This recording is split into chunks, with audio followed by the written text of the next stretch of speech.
I promise. You know you can't promise that, bud. You know that. Things are different. How? Just get back in the car, please. Ruby, God damn it!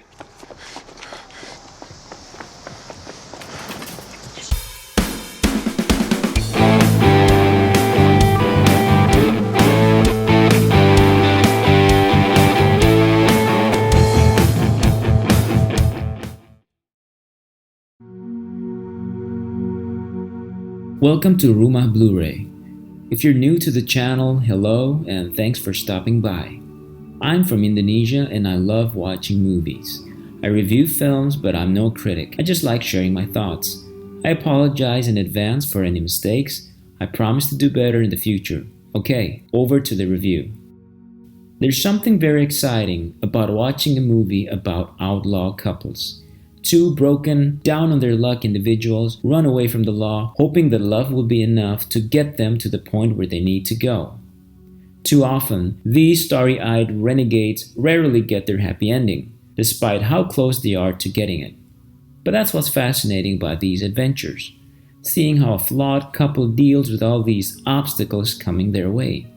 On the top of my head, while I was watching this little indie film, I kept thinking of True Romance and of course, Bonnie and Clyde. They're pretty much what one would think of when one thinks of crime-spree couples. But All Creatures Here Below is not overly romanticized. We start the story by observing our two main characters, Jensen and Ruby, played by David Dastmalchian and Karen Gillan. Both are struggling to make ends meet in the less glamorous parts of Los Angeles. Jensen worked as a chef in a small pizza joint, while Ruby does some cleaning in a church. They're already living hand to mouth, cooped up in a small apartment complex, but things are about to take a turn for the worse. They both lost their jobs. The pizza joint Jensen works at decides to let him go due to some company restructuring, while Ruby's mental condition makes it extremely difficult for her to hold a job. The two lovers deal with this in very different ways. Jensen tries to take matters into his own hands and decides to gamble his last paycheck on a backyard cockfight.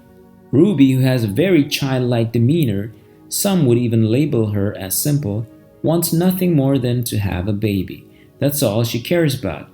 This unhealthy obsession is actually what made her lose her janitorial job in the first place. She kept creeping her way into the children's area where it was off limits. Back home, she spends her days waiting for her man to come home from work while pursuing her fantasy of becoming a mother. The fact that there is a neighbor next door who has a baby doesn't make things easier either. When Jensen's scheme to make a quick buck goes awry, and he is suddenly wanted by the authorities, he decides to meet up with Ruby and plan his getaway. As if that wasn't dire enough, when he picks her up, Ruby has gotten into a mess of her own, digging a deeper hole that they're already in. I'll stop right here because I don't want to spoil anything else. I think the less you know about the premise, the better you're off. This fine indie drama takes its time to get the ball rolling, but I had no major issues with the pacing or anything. Early on in the movie, the audience can tell just how fragile and desperate these two individuals are. They are very dependent on one another. Even before they lost their jobs, life had already been kicking them to the curb. I had never heard of director Colin Schiffel before watching this film.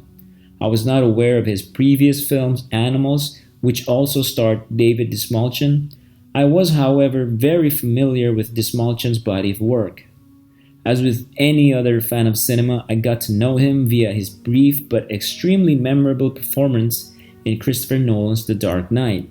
I mean, how could you forget his intense and unsettling part as one of the Joker's deranged henchmen?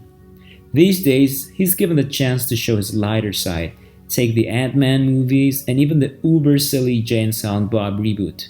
But there was a time when he was typecast again and again as the creepy protagonist, thanks to his uniquely tortured soul persona. Fortunately, this Kansas-born actor is also a writer, so he teamed up with Colin Schiffel and wrote himself a part in both Animals and this film. Thank goodness these projects came to fruition because Dastmalchian is outstanding in this film. Jensen is a complex character. He's quiet and reserved, but you can tell there's something in him that could explode at any given time. He also loves Ruby immensely. He is, without a doubt, her caretaker. He is her only hope in a world of darkness. Ruby, on the other hand, is an equally lonely and sad character, but unlike her companion, she doesn't know how the world works. Scottish actress Karen Gillan plays her exquisitely. I'm afraid to say that I haven't paid much attention to her previous work other than her role in the Jumanji films, and of course her most famous part as Thanos' daughter Nebula in the MCU films.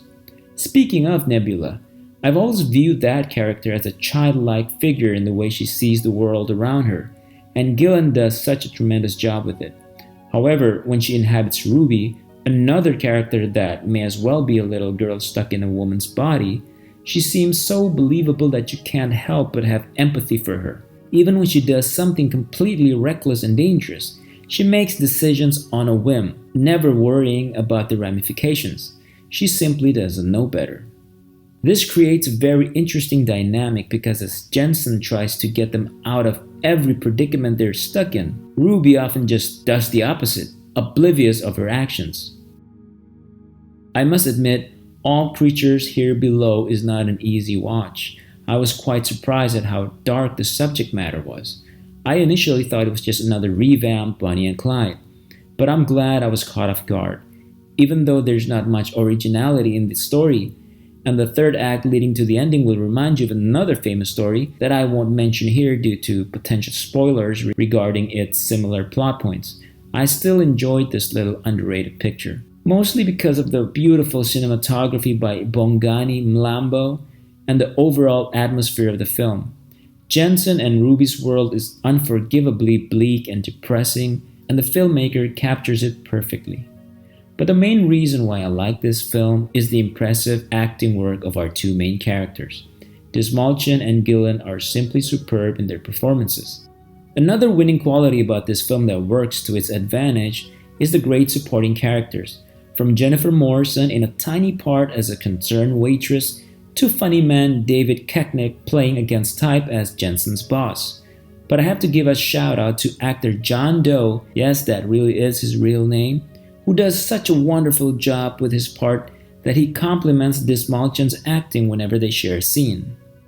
If I had to point out some missteps throughout the film, the third act certainly has some. There's a very emotionally brutal scene in the film that sheds some light on the two main characters and their traumatic past, but it's told in a fashion that I wish could have done differently. Although Dastmalchian does his absolute best to sell it, and to be quite fair, he almost nails it. I still think the filmmaker could have done it in a more creative way that would earn even more satisfying results.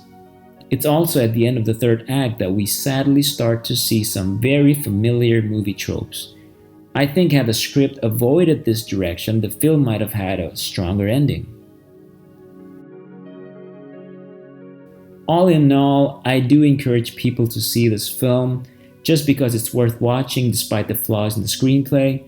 Watch it for the story of these two hopeless and lonely people brought to life beautifully by the actors.